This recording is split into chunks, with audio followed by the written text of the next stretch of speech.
É inacreditável o nível de canalice que um militante político é capaz de alcançar para idolatrar e defender cegamente o seu político de estimação. Você provavelmente já está sabendo de toda essa história, mas por garantia eu vou contextualizar muito rapidamente.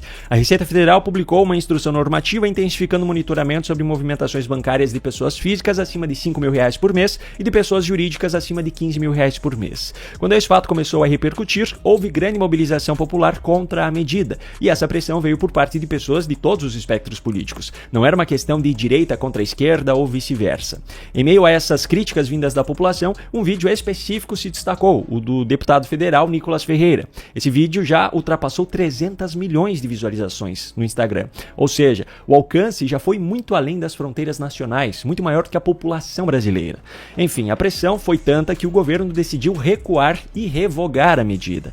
Só que a partir daí, aqueles militantes mais fanáticos, aqueles que defendem incondicionalmente tudo aquilo que o governo Lula faz, começaram a agir da maneira mais baixa e desonesta possível para tentar descredibilizar todos aqueles que se opuseram ao aumento na fiscalização. E os ataques foram direcionados principalmente ao deputado Nicolas Ferreira.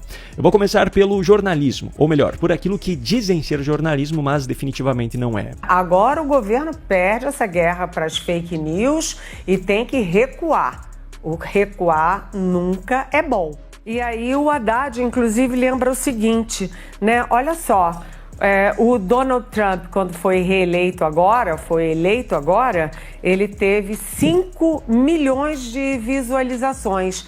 E o deputado Nicolas Ferreira, de Minas Gerais, do PL de Minas Gerais, conseguiu mais de 150 milhões de visualizações ao insistir nessa história de taxação, de PIX, enfim, desqualificar. Primeiro, uma atualização. O vídeo já passou de 300 milhões de visualizações. Agora, o segundo e mais importante ponto que precisa ser esclarecido. Como sempre, o pessoal da Globo News fala sobre um vídeo, mas não mostra o vídeo, ou pelo menos não mostra na íntegra. Dessa forma, o espectador se baseia apenas naquilo que os supostos jornalistas estão falando. Cantanhede falou que Nicolas insistiu na história de taxação de PIX. Ao insistir nessa história de taxação, de PIX, enfim. Quando, na verdade, o que o Nicolas fez no vídeo foi exatamente o contrário. O governo Lula vai monitorar seus gastos com cartão de crédito e PIX, que movimentam acima de R$5 mil para pessoas físicas e 15 mil para empresas. Isso todo mundo já sabe. E não, o PIX não será taxado. Só que ela não apenas criou uma mentira absurda sobre um vídeo que está aí na internet para que qualquer pessoa possa conferir, como ainda usou essa mentira como base para a criação de outra maior ainda. E aí há uma pressão que é de partidos políticos, mas que encontra eco dentro do governo para criminalizar essa posição, essa desqualificação que o Nicolas Ferreira fez. Por quê? Porque você desacreditar, né, atacar medidas públicas é crime. Não existe na legislação brasileira nada que configure como crime desacreditar medidas públicas. Simplesmente não existe. Ela inventou isso. E mesmo que fosse crime, Nicolas Ferreira é deputado federal. Portanto, quaisquer palavras dele no exercício da sua função são invioláveis civil e criminalmente. A imunidade parlamentar está prevista no artigo 53 da Constituição Federal. Mesmo que ela não tenha sido respeitada em casos como o do deputado Marcel Van Hatten recentemente, ela ainda está prevista na Constituição Federal. E ainda tem mais um ponto. Se as medidas constantes na instrução normativa da Receita Federal são mesmo um instrumento importante de combate à sonegação fiscal, quem cometeu um ilícito foi quem revogou a medida, não é mesmo? Agora, a pseudojornalista da Globo News está longe de ser a única militante a fazer uso desse jogo sujo. Esse não é um posicionamento de uma pessoa dentro da emissora. O jornal O Globo Política, pertencente ao Grupo Globo, do qual faz parte também a Globo News, também publicou matéria afirmando que Nicolas acusou Lula de querer taxar o PIX. O engraçado é que na publicação feita pelo jornal na rede social X, a matéria foi desmentida pelos próprios usuários através das notas da comunidade. A mesma coisa aconteceu com o perfil da Globo News na publicação com o vídeo contendo os comentários que eu mostrei anteriormente, da Cantanhede. São essas mesmas notas da comunidade que a Meta quer colocar agora no Facebook e no Instagram no lugar dos verificadores de fatos. Agora fica claro porque o governo Lula e parte da imprensa estão atacando tanto essa decisão, não é mesmo? Mas não acaba por aí. Nas redes sociais, os influenciadores militantes estão trabalhando em peso em cima das mesmas mentiras. Ontem o Chupetinha espalhou a maior fake news da história do Brasil para tentar prejudicar o governo do Lula. Ele disse que o governo do Lula vai taxar o Pix. O próprio governo já decidiu assumir essa narrativa também. O ministro da Fazenda, Fernando Haddad, em uma fala à imprensa, usou a mesma mentira de que desacreditar um instrumento público é crime.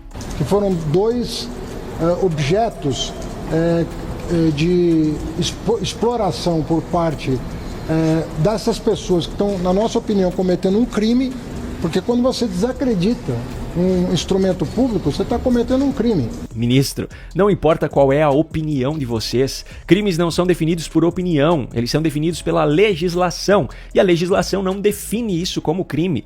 E para começo de conversa, o que Nicolas fez no vídeo foi criticar a medida, isso não tem nada a ver com desacreditá-la. Agora, para piorar ainda mais, Haddad ainda misturou essas falsas acusações com aqueles crimes que realmente foram praticados. Tem pessoas que chegaram a receber boleto em casa para pagar com o logo da Receita Federal, que vão para uma conta que ninguém sabe o que é e prejudicando a economia popular. Essa falsificação de boletos, cobrando valores das pessoas se passando pela Receita Federal, de fato, é crime. Só que não foi essa a história da fiscalização da Receita Federal que fez com que esse crime começasse a ser praticado. Uma prova disso, eu recebi no dia 6 de janeiro um e-mail de alguém se passando por uma empresa de contabilidade com um boleto da Receita Federal contendo os dados da minha empresa com a cobrança de um imposto referente ao mês de novembro. É o mesmo tipo de golpe que eles estão se referindo agora, só que praticado muito antes do vídeo de Nicolas e também de toda a repercussão desse caso. Esse tipo de golpe já acontece há muito tempo. Mas Fernando Haddad não foi o único a se pronunciar com base nessas mentiras. O advogado-geral da União, Jorge Messias, que deveria defender a União, mas atua como se fosse um advogado pessoal de Lula, notificou a Polícia Federal pedindo para que fosse aberto um inquérito para investigar a disseminação de desinformações nas redes sociais. Agora, a mobilização da militância não para por aí. Hoje saiu a notícia na Folha de São Paulo que um grupo de advogados vai acionar o Ministério Público Federal contra Nicolas Ferreira por conta do vídeo que passou de 300 milhões de visualizações, pedindo inclusive a cassação do seu mandato. Que grupo de advogado é esse? O Prerrogativas, popularmente chamado de Prerro, aquele mesmo grupo de advogados militantes que homenageou Janja em sua festa de final de ano em dezembro de 2024. O grupo é tão militante que o próprio jornal O Globo chama de Grupo de Advogados Lulista e Anti-Lava Jato. Agora, sabe para que tem servido todo esse circo criado pela militância? Para esconder outros fatos que têm vindo à tona, como essa matéria da coluna de Tássio Lohan no Metrópolis, que mostra que o governo Lula incinerou entre 2023 e 2024 mais de 1,9 bilhão de reais em medicamentos, vacinas e insumos do SUS. Um valor que em 2 anos já ultrapassou o triplo do que foi incinerado durante os 4 anos do governo anterior. E sabe o que é mais interessante nessa história? No dia 30 de dezembro de 2024, o Conselho Federal de Medicina publicou uma nota cobrando uma solução urgente do Ministério da Saúde do governo Lula por conta da falta de vacinas em municípios brasileiros, afirmando ainda que a pasta comandada por Nízia Trindade tem sido negligente na compra e distribuição dos insumos e que o descaso do governo federal em garantir a imunização da população não pode ser tolerado. E aí, adianta defender a ciência apenas nos discursos?